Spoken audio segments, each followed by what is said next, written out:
بسم اللہ الرحمن الرحیم۔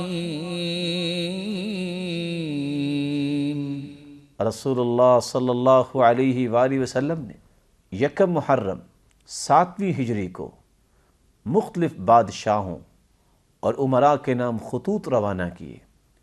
ایک مسلمان کو اس بات کو زندہ کرنا چاہیے، سب سے بڑی خیر خواہی، سب سے بڑی ہمدردی یہ ہے کہ بھولے ہوئے کو سیدھا راہ دکھا دینا، بے نمازوں کو نماز کی دعوت دینا، اور جو اسلامک ایتھکس سے دور ہے ان کو آشنا کرنا، اور مسلمانوں کو آپس میں مل کر اس دعوت کے میدان میں اترنا چاہیے، اور مسلمانوں کو ایک دوسرے کی خیر خواہی کے لیے اس دعوتی مشن کو رواں دواں رکھنے کے لیے ذوق پیدا کرنا چاہیے۔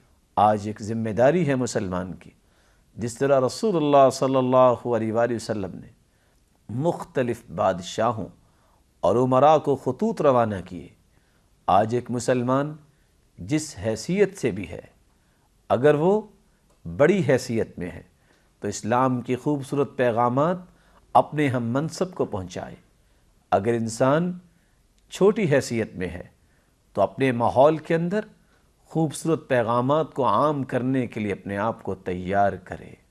محرم 3 ہجری میں رسول اللہ صلی اللہ علیہ وآلہ وسلم کی بیٹی ام کلثوم رضی اللہ تعالی عنہ کا نکاح سیدنا عثمان رضی اللہ تعالی عنہ کے ساتھ ہوا۔ ایک مسلمان کو اس خوبصورت مہینے میں خوبصورت پہلوؤں کو اختیار کرنا چاہیے، نیکی، خیر خواہی اور بھلائی کے راستوں کو اختیار کرنا چاہیے۔ اگر محرم الحرام میں شادی باعث عیب ہوتی یا باعث شگون ہوتی یا اس میں کوئی نحوست ہوتی تو رسول اللہ صلی اللہ علیہ وآلہ وسلم کبھی بھی اپنی بیٹی کا نکاح محرم الحرام میں نہ کرتے۔ تو ایک مسلمان کو اس جاہلیت کے پہلو کو ختم کرنا چاہیے جو اس وقت رواج پکڑ گیا ہے کہ ہر مسلمان اس مبارک مہینے میں شادی کرنے سے گریزہ رہتا ہے اور سمجھتا ہے کہ یہ سوگ کا مہینہ ہے۔ نہیں، یہ ایسا مبارک مہینہ ہے جس میں رسول اللہ صلی اللہ علیہ وآلہ وسلم نے اپنی بیٹی کا نکاح کیا۔ جب رسول اللہ صلی اللہ علیہ وآلہ وسلم نے اپنی بیٹی کا نکاح کرنا پسند کیا ہے تو جس شخص کا اسلام کے ساتھ تعلق ہے اس کو چاہیے کہ نبی کی پسند کو اپنی پسند بنائے۔ اللہ رب العزت اس نکاح میں برکت بھی فرمائیں گے۔ وہ محرم کا ہی مہینہ تھا جس میں اناطولیہ میں ترکمان سردار عثمان خان کی تخت نشینی سے سلطنت عثمانیہ کی ابتدا ہوئی۔ آج مسلمانوں کو بھی اس بارے میں اس مہینے میں غور کرنا چاہیے، کس طرح دوبارہ سے خلافت آ سکتی ہے، کس طرح اسلامک بلاک بنایا جائے اور مسلمانوں کو کس طرح اکٹھا کیا جائے۔ یہ فکر، یہ سوچ جب تک پیدا نہیں ہوگی اس وقت تک دنیا میں چینج نہیں آئے گی۔ محرم کا وہ مبارک مہینہ ہے جس میں رسول اللہ صلی اللہ علیہ وآلہ وسلم کے صحابی عمر فاروق رضی اللہ تعالی عنہ کی خلافت راشدہ میں سیدنا سعد بن ابی وقاص نے شہر کوفہ کی بنیاد رکھی۔ یہ پیغام ہے کہ آج مسلمان نئے شہر آباد کرے اور مسلمانوں کے لیے آسانیاں پیدا کرے۔ وہ لوگ جن کے گھر نہیں ان کے لیے گھر تعمیر کرے، وہ لوگ جن کے گھر برباد ہو گئے ان کے گھروں کو دوبارہ سے بلڈ کریں۔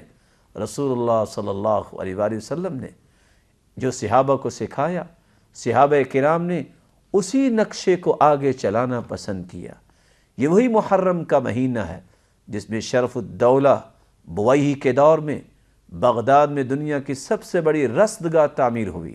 یہ پیغام ہے مسلمانوں کے لیے کہ اس مبارک مہینے میں مسلمانوں کی سیفٹی کے لیے ان کی حفاظت کے پروگرام بنائے جائیں اور ان کی مشکلات کو دور کرنے کے پروگرام بنائے جائیں۔ کس طرح مسلمان محفوظ ہو سکتے ہیں، کس طرح مسلمانوں سے ظلم و زیادتی دور کی جا سکتی ہے، کس طرح ان کی حفاظت کی جا سکتی ہے۔ وہ محرم کا ہی مہینہ تھا جب سیدنا عمرو بن العاص رضی اللہ تعالی عنہ نے فسطاط نامی شہر آباد کیا اور اسکندریہ کی بجائے اسے مصر کا دارالحکومت قرار دیا۔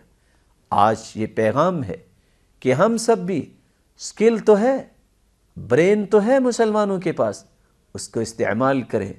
کس کے لیے؟ مسلمانوں کے لیے۔ کس کے لیے؟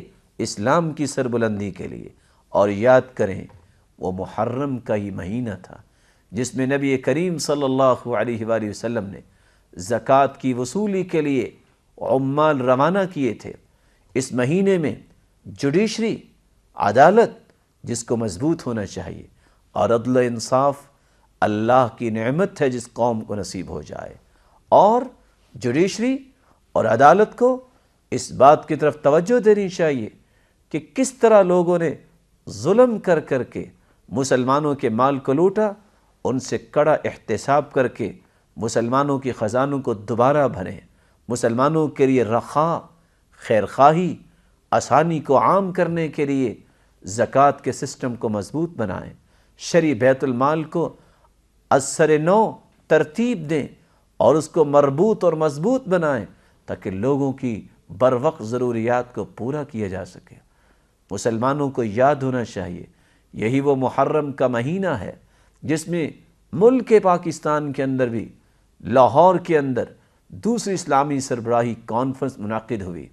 آج وہ وقت ہے کہ دوبارہ سے ملک پاکستان کو یہ شرف ملے اور ملک پاکستان کے اندر تمام مسلم امہ اکٹھی ہو، مسلم امہ کے قائدین کو بلایا جائے اور مسلمانوں کی خیرخواہی، مسلمانوں کی فلاح و بہبود کے لیے پروگرام ترتیب دیے جائیں۔ رسول اللہ صلی اللہ علیہ وسلم کے پیارے صحابی عمر بن خطاب خلیفہ ثانی اسی محرم کے مہینے میں یکم محرم 24 ہجری کو اللہ کے پاس چلے گئے، شہید ہو گئے۔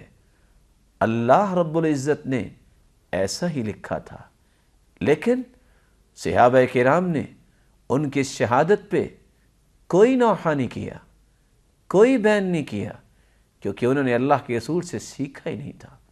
صبر کرنا یہی سکھایا اور فرمایا انما یوفی الصابرون اجرہم بغیر حساب، جو صبر کرتا ہے اللہ تعالیٰ اس کو دگنا اجر نصیب فرماتے ہیں۔ ہمارا یہ ایمان ہے کہ حسن و حسین رضی اللہ تعالی عنہما، جن کے بارے میں سرتاج رسول نے فرمایا تھا ان الحسن والحسین سید شباب اہل الجنہ، یہ دونوں حسن و حسین جنت کے شہزادے ہیں۔ ہمارا ایمان ہے کہ یہ وہ دو صحابی ہیں جس کے بارے میں سرتاج رسول نے فرمایا ہما ریحانتائی، یہ میرے دونوں پھول ہیں۔ رسول اللہ صلی اللہ علیہ وآلہ وسلم کی یہ باتیں ہمارے ایمان کا حصہ ہیں، اور فرمایا تھا علی رضی اللہ تعالی عنہ سے جو پیار کرتا ہے، جو محبت کرتا ہے، یہ اس کی ایمان کی دلیل ہے، جو اس سے بغض رکھتا ہے یہ اس کی منافقت کی دلیل ہے۔ ہمارا ایمان ہے علی المرتضی رضی اللہ تعالی عنہ وہ خلیفہ راشد ہیں، وہ چوتھے خلیفہ ہیں اور اللہ کے رسول کے داماد ہیں، اور فاطمہ رضی اللہ تعالی عنہ جو اللہ کے رسول کی بیٹی ہیں، فرمایا یہ جنت کی شہزادی ہے۔ اللہ رب العزت ہمیں صراط مستقیم نصیب فرمائے اور اس مبارک مہینے میں وہ کام کرنے کی توفیق عطا فرمائے جو اللہ کے رسول نے کیے، جو صحابہ کرام نے کیے، جو تابعین اور تبع الاتباع نے کیے، جو سلف صالحین نے کیے۔